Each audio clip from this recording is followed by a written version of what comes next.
હાલ mobile phone વાપરનારા લોકો માટે એક દુઃખદ સમાચાર સામે આવી રહ્યા છે। મોબાઈલની મોકળમાં આત્મહત્યા, આપઘાતના પ્રયાસ અને અકસ્માતની અનેક ઘટનાઓ ઘટી છે।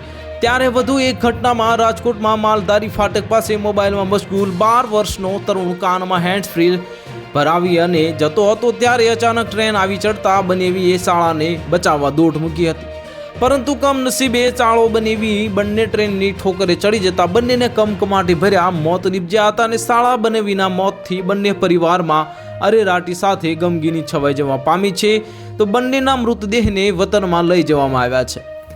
આ બનાવ અંગે પોલીસમાંથી જાણવા મળતી વિગત મુજબ રાજકોટમાં કોઠારિયા વિસ્તારમાં આવેલા ગુલાબનગરમાં રહેતા બાબુ હરેન્દ્ર બેજરાજ ઉર્ફે વંશરાજ નામનો 12 વર્ષનો તરુણ અને તેના બનેવી અંગનનું જે રામ સર્વે સોનકર સાંજના 6 વાગ્યેના અરસામાં માલધારી ફાટક પાસે હતા ત્યારે પોરબંદરથી રાજકોટ આવતી ટ્રેનની ઠોકરે ચડી ગયા હતા, જેમાં ગંભીર રીતે ઘવાયેલા અંગનું રામ સર્વે સોનકરનું ઘટના સ્થળે જ કમકમાટી ભર્યું મોત નીપજ્યું હતું। જ્યારે 12 વર્ષના તરુણને તાત્કાલિક સારવાર માટે સિવિલ હોસ્પિટલમાં ખસેડવામાં આવ્યો હતો, જ્યાં ટૂંકી સારવાર દરમિયાન તરુણે હોસ્પિટલના બીછાને દમ તોડી દીધો હતો અને શાળા બનેવીના મોતથી શ્રમિક પરિવારમાં અરેરાટી સાથે ગમગીની છવાઈ જવા પામી હતી।